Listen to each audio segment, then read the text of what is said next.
नमस्कार दोस्तों, स्वागत है आपके अपने YouTube चैनल धर्मशास्त्र में। कहानी श्री राम विवाह। महाराज जनक ने कहा, मैं अपने कुल को धन्य समझता हूँ। आप भरत और शत्रुघ्न को आज्ञा दीजिए कि वे कुश ध्वज की दोनों कन्याओं मांडवी एवं श्रुतकीर्ति को अपने अपनी पत्नी के रूप में स्वीकार करें। इसके बाद मिथिला नरेश से अनुमति लेकर राजा दशरथ वशिष्ठ जी और विश्वामित्र जी के साथ जनवासी में लौट गए। दूसरे दिन चारों राजकुमारों ने याचकों को 1-1 लाख स्वर्ण मंडित सींगों वाली गाय दान दी और बहुत सारा धन, आभूषण, रत्न आदि ब्राह्मणों को दान दिए। दान आदि से निवृत्त होकर महाराज दशरथ मिथिलेश के राजभवन में जाने की तैयारी करने लगे। तभी भरत के मामा अर्थात राजा कैकेयी के पुत्र युधाजित वहां आ पहुंचे।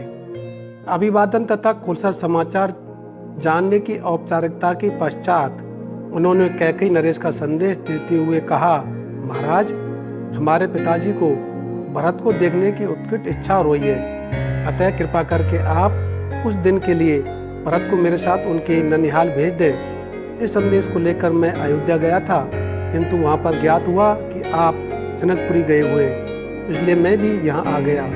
महाराज दशरथ ने युधाजित का समुचित सत्कार किया और उन्हें सारा वृत्तांत सुनाया। फिर उन्हें लेकर ऋषियों, मंत्रियों एवं बंधु बांधवों सहित यज्ञशाला के द्वार पर पहुंचे। थोड़ी देर बाद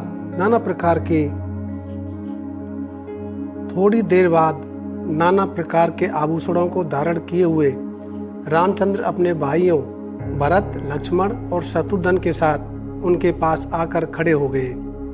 गुरु वशिष्ठ ने जनक के पास जाकर कहा, हे विदेराज, महाराज दशरथ अपने पुत्रों के साथ अंदर जाने की अनुमति चाहते हैं। इस पर महाराज जनक बोले, हे महर्षि, इस प्रकार अनुमति मांगकर वे मुझे क्यों लज्जित कर रहे हैं?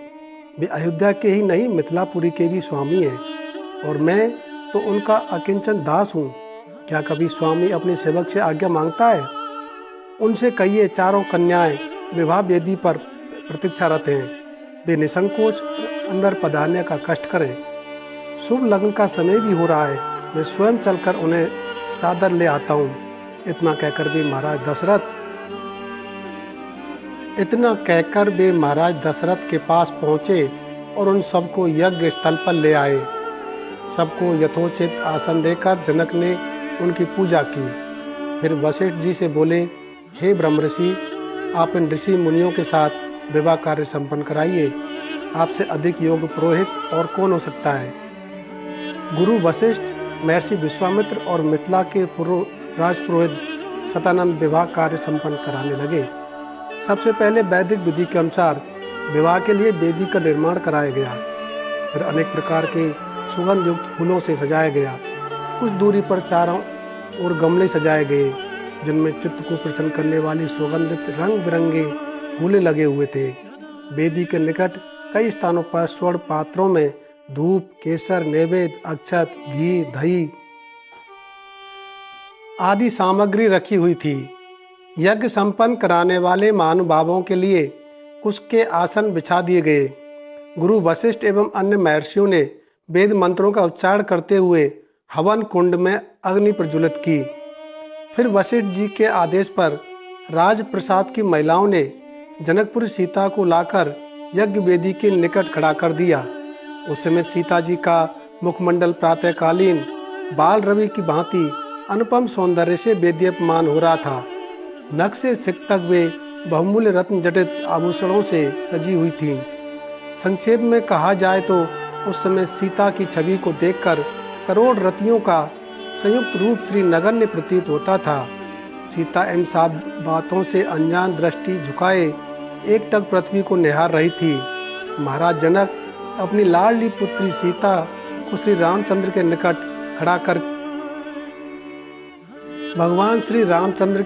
खड़ा करके विनीत स्वर में बोले, हे रघुकुल तिलक रामचंद्र, मैं अपनी पुत्री सीता का हाथ आपके सशक्त हाथों में सौंपते हुए ये कामना करता हूँ कि मेरी पुत्री आपकी अर्धांगिनी होकर सदैव छाया की भांति आपका अनुसरण करती रहे। अतः हे कौशल्या कुमार, आज इसे आप अपनी पत्नी के रूप में स्वीकार कीजिए। आज से ये आपके सुख दुख की संगनी हुई। यह कहकर राजा जनक ने अंजलि में संकल्प के लिए हुआ जल वेद मंत्रों से पवित्र करके हृदय की संपूर्ण भावनाओं के साथ छोड़ दिया। महिलाएं मंगल गान करने लगीं। मृदंग, दुंदुभी तथा नाना प्रकार के वाद्य यंत्रों का सुमधुर स्वर चारों ओर गूंजकर इस हर्षपूर्ण घटना की सूचना देने लगा। राम और सीता के विवाह के संपन्न हो जाने के पश्चात लक्ष्मण, भरत और शत्रुघ्न का विवाह उर्मिला, मंडवी और श्रुतकीर्ति के साथ वैदिक विधि विधान से संपन्न कराया गया। राजा जनक अपने नेत्रों में आंसू भरकर बोले, हे अयोध्या के राजकुमारों, आप चारों भाई सूर्य कुल के गौरव, पराक्रमी, धर्मपरायण, तेजस्वी, सौम्य, विद्वान एवं सदाचार के गुणों से मंडित हैं। जनकपुरी के इस राजकुल की हार्दिक कामना है कि उसकी ये चारों कन्याएं गुण, कर्म, स्वभाव से आपके अनुकूल बनकर सब प्रकार से आपकी सुयोग्य अर्धान्य सिद्ध हों।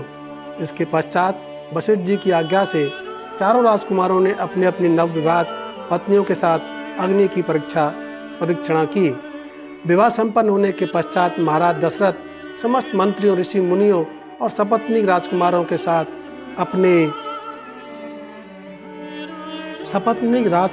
साथ अपने ठहरने के स्थान पर चले गए। जनकपुरी में रात्रि विश्राम करके प्रातःकाल मुनि विश्वामित्र विदा लेकर उत्तराखंड की ओर चले गए। महाराज जनक ने दहेज के रूप में असंख्य दास, दासियां, हाथी, घोड़े, गौएं, रत्नजटित आभूषण, वस्त्र, बर्तन आदि नाना प्रकार की वस्तुएं देकर अयोध्यापति दशरथ को विदा किया और उन्हें पहुंचाने के लिए नगर के द्वार तक आए। वे हाथ जोड़कर बड़ी नम्रता के साथ बोले, हे राजन, मुझे सब प्रकार से अपना दास समझकर मुझ पर कृपा बना रखिएगा। मैं एक बार फिर आभार पूर्वक कहना चाहता हूँ कि आपने मेरे कुल के साथ संबंध स्थापित करके मुझे गौरवान्वित किया है। मेरी कन्याएं आपकी आज्ञाकारिणी एवं दोनों कुलों को गौरव बढ़ाने वाली हों, मेरी यही मनोकामना है। फिर उन्होंने तथा कुश ध्वज ने अश्रुपूर्ण नेत्रों से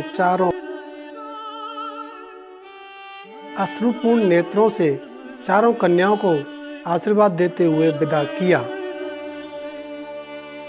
प्रिय दोस्तों, कहानी अच्छी लगी हो तो वीडियो को लाइक करें, चैनल को सब्सक्राइब करें। हम फिर हाजिर होंगे एक नई कहानी के साथ।